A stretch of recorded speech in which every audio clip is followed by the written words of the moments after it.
সমগ্র জামালপুরবাসীর উদ্দেশ্যে জামালপুরের বিধায়ক হিসাবে আমি একটি বার্তা দিতে চাই। যারা আমাকে নির্বাচিত করেছে তাদেরকে আমি অনুরোধ করছি, বিভিন্ন জায়গা থেকে খবর আসছে যে যারা এতদিন ধরে ভোটের আগের দিন পর্যন্ত শাসক দলের সঙ্গে যুক্ত ছিলেন, তৃণমূল কংগ্রেসটা করতেন, অনেক মানুষকে অত্যাচার করেছেন, ভারতীয় জনতা পার্টির কর্মীদের উপর অত্যাচার করেছেন, তাদের ঘর বাড়ি ছাড়া করেছেন, রাতারাতি তাদের পিঠ বাঁচানোর জন্য আমাদেরই কিছু কিছু কার্যকর্তার সঙ্গে যোগাযোগ করে দলে আবির মাখিয়ে, স্বঘোষিতভাবে আবির মাখিয়ে বিভিন্ন স্তরে সেটিং করার চেষ্টা করছে। আমি তাদের ক্লিয়ার বার্তা দিতে চাই, যারা এই ধরনের কাজ করছেন তাদের কাছে আমাদের দলের কোনো অনুমোদন নেই। ভারতীয় জনতা পার্টি ওই সমস্ত তোলাবাজ যারা একদিন কাটমানি খেয়ে বেঁচে রয়েছে, বালির দালালি করেছে, মানুষের উপর অত্যাচার করেছে, তাদের একজনকেও ভারতীয় জনতা পার্টিতে ঢুকতে দেওয়া হবে না, আমি বিধায়ক হিসেবে ঘোষণা করছি। এবং আমি আমার দেবতুল্য কার্যকর্তাদের কাছে অনুরোধ করছি, দয়া করে এই জাতীয় কাজকর্ম থেকে যারা আপনাদের বিভিন্ন রকম প্রলোভন দেওয়ার, পিঠ বাঁচানোর জন্য চেষ্টা করছে, তাদের সঙ্গে কোনো রকম সাক্ষাৎ, মিটিং, সিটিং, বৈঠক থেকে আপনারা দূরে থাকুন।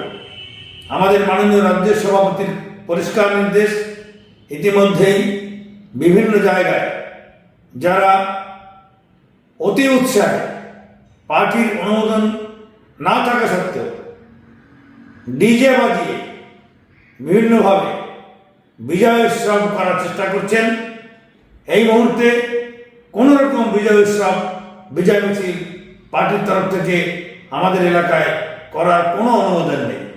তারপরেও অনেকে আমার কাছে অনুরোধ করেছেন যে তারা অনেকেই থাকবেন না, অনেকেই বাইরে চলে যাবেন, তারা একটু আনন্দ করতে চাইছেন। ঠিক আছে, করুন, আমার কোনো আপত্তি নেই, কিন্তু সেই আনন্দ যেন একটা সংযত হয়, একটা মর্যাদাপূর্ণ হয়। ডিজে কালচার ভারতীয় জনতা পার্টির সংস্কৃতি নয়। যারা এই ডিজে কালচার চালু করেছেন, আমি ঘোষণা করছি এই ডিজে কালচার আমরা বন্ধ করব। ডিজে বাজিয়ে ওরকম কোমরদলীয় অশুভ অশালীন কোনো নাচ বা নৃত্য আমরা বরদাস্ত করব না। আমি অনুরোধ করছি, বহু মানুষের আত্মত্যাগ, চোখের জল, অত্যাচারের মধ্যে দিয়ে আমরা যে ক্ষমতায় এসেছি, সেই ক্ষমতা এমন কোনো অতি মাত্রায় সক্রিয় হয়ে গিয়ে এমন কিছু করব না। যারা আমাকে ভোট দেননি বা আমাদেরকে এখনো ভোট দেননি, ওই বিধানসভায় 1 লক্ষ মানুষরা আমাকে ভোট দেননি, সেই সমস্ত মানুষরা কিন্তু আমাদের কার্যকর্তাদের, আমাদের কার্যকলাপ সব কিছু তারা ওয়াচ করছেন, তারা লক্ষ্য রাখছেন, তারা দেখছে। তাই আমাদের সমস্ত দেবতুল্য কার্যকর্তারা যারা বুক চেতিয়ে, চোখে চোখ রেখে শাসক দলের বিরুদ্ধে লড়াই করে ময়দানে বিজয় ছিনিয়ে এনেছেন, আমি তার কাছে নিবেদন করছি যে আপনারা কখনোই এই সমস্ত কাজ করবেন না, যাতে ওই যারা আমাদের ভোট দেননি তারা আমাদেরকে কোনো ঔদ্ধত্যপূর্ণ বা কোনো রকম আচরণে অসন্তুষ্ট হয়ে আমাদের প্রতি বিরূপ মন্তব্য করতে পারে।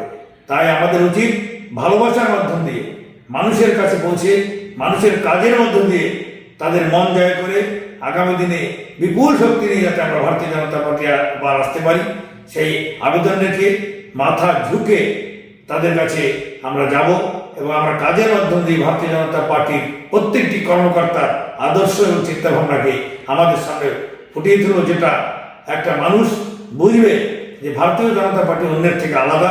আমরা সেই লক্ষ্য নিয়ে কাজ শুরু করেছি। ইতিমধ্যেই খুব তাড়াতাড়ি আমরা বিধায়ক পরিষেবা কেন্দ্র চালু করব এবং সেখানে সমস্ত ধরনের মানুষ আসবেন। কোনো নেতা, মন্ত্রী বা কাউকে ধরে আমার কাছে আসতে হবে না, সরাসরি বিধানসভার অফিসে যোগাযোগ করবেন এবং আপনাদের পরিষেবা আমরা দেব।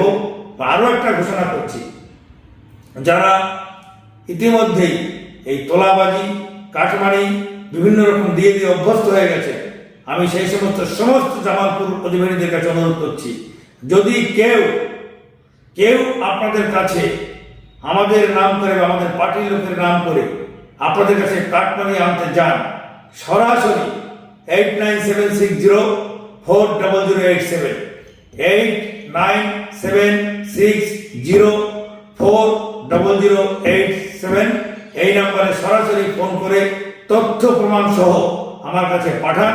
কঠোর কঠোর কঠোর ব্যবস্থা নেওয়া হবে তাদের বিরুদ্ধে। আজ থেকে তোলাবাজি, কাটমানি, চাঁদাবাজি কোন রকম জুলুম থেকে আপনারা মুক্ত। এই মুক্ত জায়গা জামালপুরবাসী দেখবে, এই বিশ্বাস রেখে সবাইকে অভিনন্দন জানিয়ে সত্য ন্যায়ের পথে আমরা চলতে পারি, এই বার্তাটাই আপনাদের দেওয়ার জন্য আমি জানালাম। নমস্কার, ধন্যবাদ। ভারত মাতা কি জয়।